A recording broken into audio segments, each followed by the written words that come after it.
Hello everyone, आज हम capital structure से रिलेटेड कुछ प्रैक्टिकल क्वेश्चंस करने वाले हैं। तो आइए जानते हैं कैपिटल स्ट्रक्चर होता क्या है। तो कैपिटल स्ट्रक्चर हमें बताएगा प्रपोर्शन हमारी सिक्योरिटीज का। Okay, as we all know हमारे long term sources of finance कितने होते हैं? 4, जिसके अंदर हमारा आता है डेट, इक्विटी, प्रेफरेंशियल प्लस में रिटेन्ड अर्निंग। ओके, तो कैपिटल स्ट्रक्चर करते हुए हम ओनली 2 ही सिक्योरिटीज को लेके चलेंगे, डेट को और इक्विटी को। ये कैपिटल स्ट्रक्चर की फर्स्ट और मेन एजम्पशन है। ओके, तो इसी के बेस पे हमें कैपिटल स्ट्रक्चर के क्वेश्चंस को कैलकुलेट करना है। ओके, तो कैपिटल स्ट्रक्चर में हमारी मेन क्या आती है? 4 थ्योरीज हैं। The first one is net income approach, the second one is net operating income approach. ये दोनों थ्योरीज किसने दी थी? डेविड ड्यूरांड ने।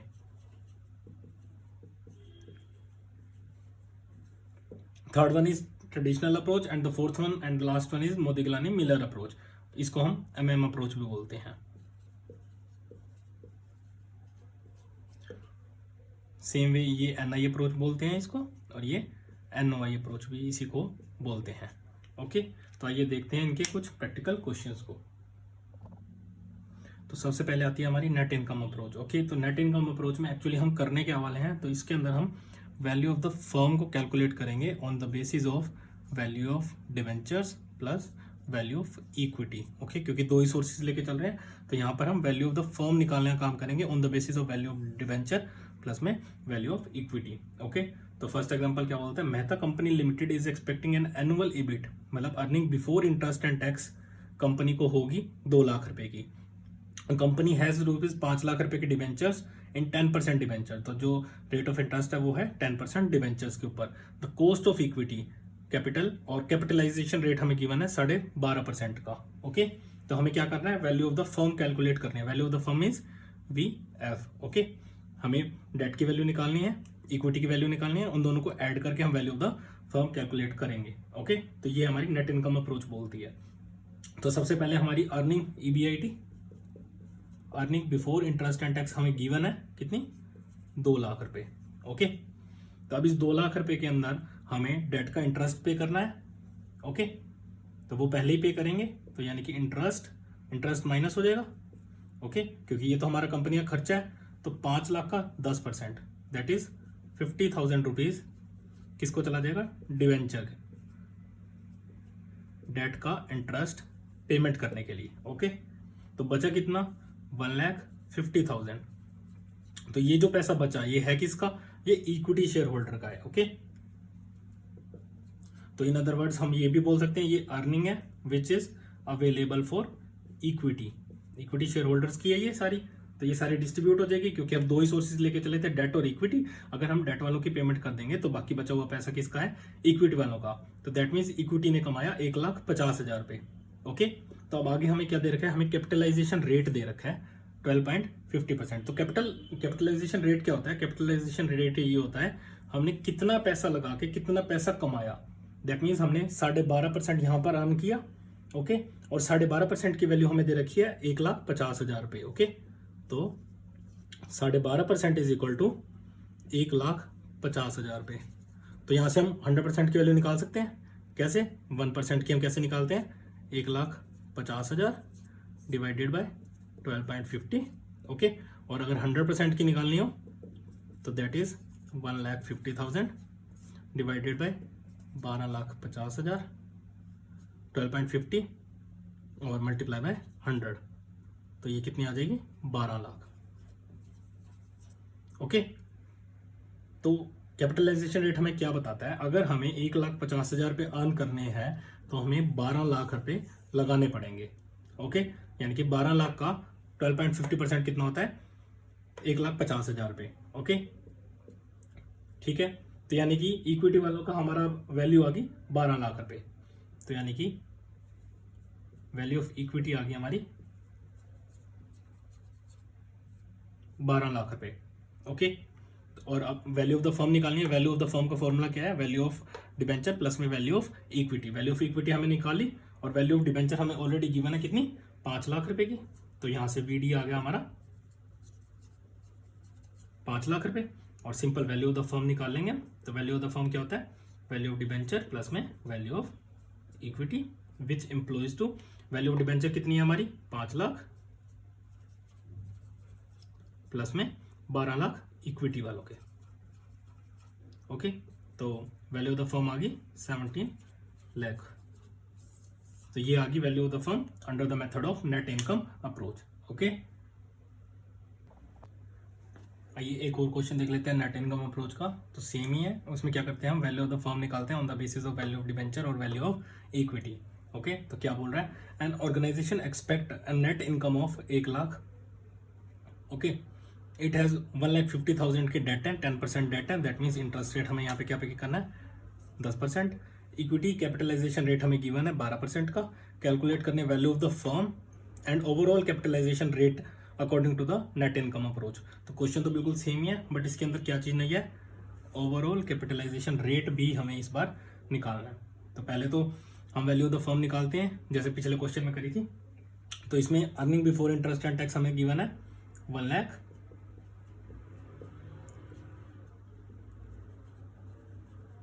ओके, और हमारा एक्सपेंडिचर कितना है 10% हमें डेट के ऊपर इंटरेस्ट पे करना है, दैट इज 1.5 लाख के ऊपर 10%, दैट इज 15,000। माइनस कर देंगे हम इंटरेस्ट 15,000, तो ये आ गया 85,000। क्या चीज़ है ये, अर्निंग अवेलेबल फॉर इक्विटी, ये इक्विटी वालों के लिए पैसा आ गया। ओके, और हमें इक्विटी का कैपिटलाइजेशन रेट गिवन है यहाँ पे, equity capitalisation rate is 12%। Okay, तो हमने क्या करना है 12% की वैल्यू हमें गिवन है 85,000, हमें डायरेक्टली कितनी निकालनी है 100%, तो वो पूरी ओवरऑल इक्विटी की वैल्यू आ जाएगी। तो that is 85,000 divided by 12 into 100। तो अगर हम इसको कैलकुलेट करेंगे तो हमारी वैल्यू आ जाएगी 7,08,333 रुपये। ओके, तो ये हमारा क्या आ गया वैल्यू ऑफ इक्विटी। ओके, तो वैल्यू ऑफ इक्विटी आ गई। वैल्यू ऑफ डेट हमें ऑलरेडी गिवन है 1,50,000 की, तो यहां से हम वैल्यू ऑफ द फर्म निकाल सकते हैं वेरी इजीली। तो वैल्यू ऑफ द फर्म क्या होती है, वैल्यू ऑफ डेट प्लस में वैल्यू ऑफ इक्विटी। तो वैल्यू ऑफ डेट हमें कितनी है 1,50,000 प्लस में वैल्यू ऑफ इक्विटी कितनी है 7,08,333। ओके, तो जब इन दोनों को हम टोटल करेंगे तो हमारा आ जाएगा 8,58,333। तो ये हमारी क्या आ गई value of the firm. Okay, तो जब हमारी अब value of the firm compute हो गई है तो वैल्यू ऑफ द फर्म से हम कैपिटलाइजेशन रेट मतलब ओवरऑल कैपिटलाइजेशन रेट मतलब अब हमें वो रेट निकालना है कि कितना पैसा लगा के हम कितने % हमने कमाया। ओके, तो पैसा तो हमने कितना लगाया 8,58,333 रुपए। ओके, और इसके ऊपर हमने कितना % कमाया। ओके, तो वो चीज हमें फाइंड आउट करनी है। तो पहले तो हम ये देख लेते हैं हमने कमाया कितना कितना। ओके, तो 15,000 एज वी कैन सी 15,000 तो हमने यहाँ पे डिबेंचर वाले ने अर्न किया। Okay, as in the form of interest, और इक्विटी वाले ने कितना अर्न किया 85,000, ये किसका था इक्विटी वालों का। तो टोटल अर्निंग कितनी हुई हमें, टोटल अर्निंग हुई हमें 1 लाख रुपए की। ओके, और हम फर्म ने लगा कितना रखा था टोटल 8,58,333 रुपए। ओके, तो रेट निकालना, रेट हमेशा परसेंटेज में होता है, that means multiply by 100। Okay, तो इसको जब कैलकुलेट करेंगे तो ये आ जाएगा 11.65%। तो ये क्या हो गया ओवरऑल कैपिटलाइजेशन रेट ही आ गया। इक्विटी वालों का तो हमें ऑलरेडी गिवन ही था 12%, और total value of the firm हमारी आ गई 8,58,333। इसके ऊपर हमने क्या करा, हमने टोटल अर्निंग निकाल ली 15,000 और 85,000, मतलब 1 लाख रुपए की हमारी टोटल अर्निंग थी। किस पे थी, टोटल हमने लगाया कितना 8,58,333 रुपए लगा के हमने 1 लाख रुपया अर्न किया। तो उसका क्या रेट निकला, तो इंटू 100, तो दैट इज 11.65%। ओके, अब इसी क्वेश्चन का एक पार्ट भी और कर लेते हैं। तो इसमें क्या बोल रहा है, if the proportion of debt is increase to 2 lakh रुपए, मतलब जो डेट का पोर्शन पहले 1.5 लाख रुपए था उसको हमने इंक्रीज कर दिया कहाँ तक 2 लाख रुपए तक, मतलब 50,000 ऐड कर दिए। ओके, तो अब हमारे जो नए डेट हैं वो कितने के हो गए 2 लाख रुपए के। फाइंड करने हैं वैल्यू ऑफ द फर्म और ओवरऑल कैपिटलाइजेशन रेट। अब बिल्कुल सेम ही है क्वेश्चन, बस यहाँ पे अब डेट 2 लाख रुपए के हो गए। ओके, तो अर्निंग सेम है, that is EBIT is equal to 1 lakh, minus करेंगे हम इसमें interest, but the interest is पहले 1.5 लाख रुपए के ऊपर इंटरेस्ट था, बट अब 2 लाख रुपए के ऊपर 10%, रेट ऑफ इंटरेस्ट सेम ही है। ओके, तो 2 लाख रुपए के ऊपर 10%, दैट इज 20,000 रुपीज किसको जाएगा, डेट वालों को, इन द फॉर्म ऑफ इंटरेस्ट। तो बचा कितना, माइनस कर देंगे तो 80,000।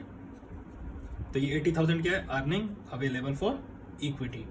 ओके, और कैपिटलाइजेशन रेट हमारा कितना है, वही है, सेम है, अनचेंज्ड है, 12% का। ओके, तो क्या हम यहाँ से वैल्यू ऑफ इक्विटी निकाल सकते हैं, बिल्कुल ईजी है। क्या करना है हमने, 80,000 डिवाइडेड बाय 12% इंटू 100। ओके, तो यहाँ से वैल्यू ऑफ इक्विटी आ जाएगी 6,66,666, 6,66,666। ये वैल्यू ऑफ इक्विटी हमारी आ गई। ओके, तो वैल्यू ऑफ इक्विटी गिवन है और वैल्यू ऑफ डेट हमें ऑलरेडी गिवन है, तो यहाँ से हम वैल्यू ऑफ द फर्म निकाल लेंगे।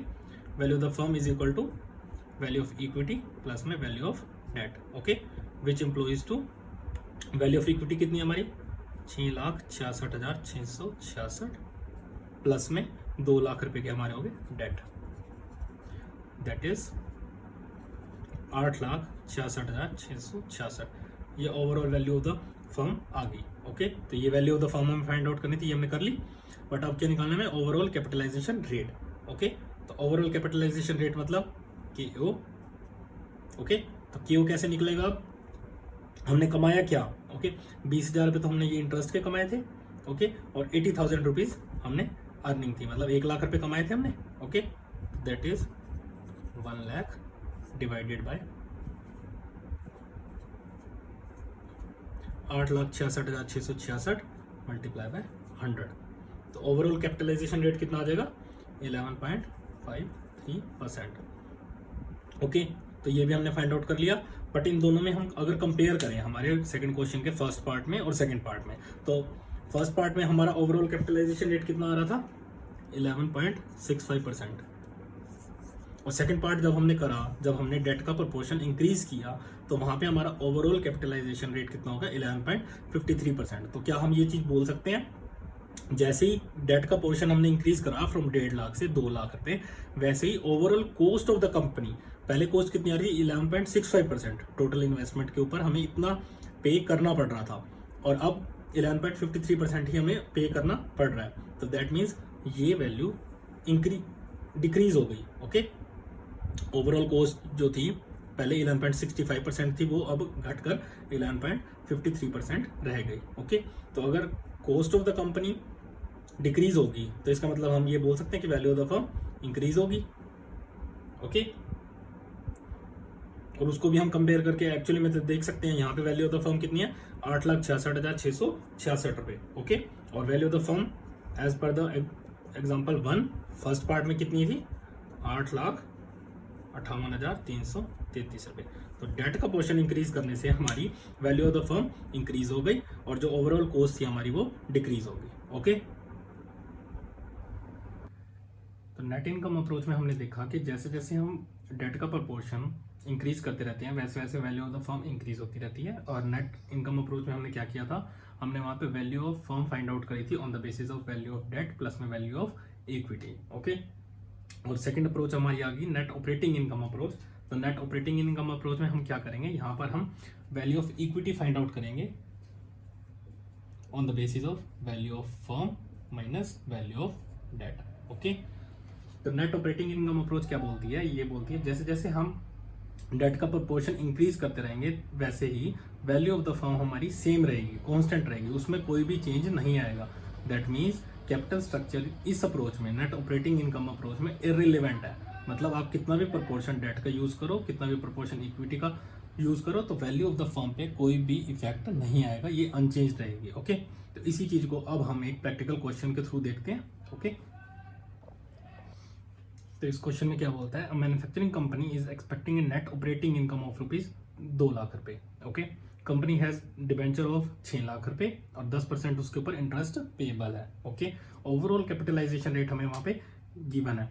ओके, वहां पर हमें क्या था, इक्विटी कैपिटलाइजेशन रेट गिवन था, बट ये क्या है, ओवरऑल कैपिटलाइजेशन रेट वो कितना है, 20%। कैलकुलेट करना है वैल्यू ऑफ द फर्म और इक्विटी कैपिटलाइजेशन रेट। ओके, तो आइए शुरू करते हैं। तो सबसे पहले हमारा क्या है, earning before interest and tax, that is EBIT हमें गिवन है 2 लाख रुपए की। ओके, और एक्सपेंस क्या हमारा डेट का खर्चा है, हमें डेट के ऊपर इंटरेस्ट पे करना है, दैट इज 10%, 6 लाख का 10%, तो माइनस कर देंगे हम यहाँ पे इंटरेस्ट को, दैट इज 60,000 रुपीज। ओके, तो इसको माइनस करने के बाद हमारे पास बचेगा 1,40,000, और ये हिस्सा किसका है, earning that is available for equity, ये इक्विटी वालों का है। ओके, तो पहले वाले क्वेश्चन में क्या होता था, हम यहाँ पर निकाल के हम इसको डायरेक्ट इसके कैपिटलाइजेशन रेट से डिवाइड कर देते थे, बट यहाँ पर हमें इक्विटी का कैपिटलाइजेशन रेट नहीं गिवन, हमें यहाँ पर क्या गिवन है, ओवरऑल कैपिटलाइजेशन रेट। तो कोई बात नहीं, ओवरऑल हमें अर्निंग भी तो गिवन है, ओवरऑल अर्निंग कितनी है हमारी 2 लाख रुपए, और ओवरऑल कैपिटलाइजेशन रेट हमारा है 20%। ओके, तो दैट मीन्स हमने 20% की कमाई करी। ओके, तो हमने 20% जो अर्न किए वो कितने पे करे, 2 लाख रुपए, मतलब जो अर्न किए वो कितने हैं, 2 लाख। तो वैसे तो फॉर्मूला भी होता है अगर हमें निकालना हो, तो value of the firm is equal to EBIT earning before interest and tax upon में KO। KO क्या हो गया, ओवरऑल कैपिटलाइजेशन रेट जो हमने निकाला था, यहाँ पे गिवन है। ओके, तो overall capital earning before interest and tax which employs to earning before interest and tax हमें गिवन है 2 लाख रुपए की, डिवाइडेड बाय 20%। 20% मतलब क्या होता है, 1/5। ओके, तो 5 से मल्टीप्लाई कर देंगे, that is 10 lakh rupees. Okay, तो वैल्यू ऑफ द फर्म हमने यहाँ से कंप्यूट कर ली 10 लाख रुपए। तो हमें निकालना क्या है, हमें वैल्यू ऑफ इक्विटी निकालनी है। ओके, तो वैल्यू ऑफ इक्विटी कैसे निकलेगी, जस्ट वैल्यू पुट करनी है, value of the firm minus value of debt. Okay, तो वैल्यू ऑफ द फर्म हमने फाइंड आउट कर लिया, दैट इज 10 लाख रुपीज, और इसमें से वैल्यू ऑफ डेट हमें ऑलरेडी गिवन है, 6 लाख रुपए के हमारे डेट है, 6 लाख विच एम्प्लॉइज टू 4 लाख रुपए। तो वैल्यू ऑफ इक्विटी आ गई, वैल्यू ऑफ डेट है, वैल्यू ऑफ फर्म हमने निकाल ली। ओके, तो ये है, बट हमें निकालना क्या है, इक्विटी का कैपिटलाइजेशन रेट निकालना है। ओके, तो इक्विटी कैपिटलाइजेशन रेट। ओके, तो वैसे तो इसका एक फॉर्मूला भी होता है अगर करना चाहो तो, that is EBIT minus interest divided by value of the firm minus में वैल्यू ऑफ डेट। ओके, तो यहाँ पे देखो इक्विटी में से इंटरेस्ट अगर हम घटा देंगे तो that is earning available for equity. Okay, और वैल्यू ऑफ फर्म में से जब हम वैल्यू ऑफ डेट घटा देंगे तो बचेगा क्या, वैल्यू ऑफ इक्विटी। यही तो चीजें हमने निकाल रखी है, यहाँ पर वैल्यू ऑफ इक्विटी हमने निकाल रखा है, और EAE earning available for equity हमने निकाल रखी है। ओके, चाहे ऐसे कर लो अलग अलग वैल्यूज को पुट करके, चाहे डायरेक्ट भी कर सकते हो। तो यहाँ पे क्या हो जाएगा, अर्निंग अवेलेबल फॉर इक्विटी हमने कितनी निकाली थी, 1,40,000। ओके, और value of the equity, value of equity इसमें से ये माइनस करके हमने ऑलरेडी निकाल रखे, दैट इज 4 लाख। ओके, तो यहाँ पे हमें रेट निकालना है, तो इसको हम मल्टीप्लाई कर देंगे 100 से, विच एम्प्लॉइज टू कितना आ जाएगा, 35%। तो ये क्या आ गया, इक्विटी का कैपिटलाइजेशन रेट।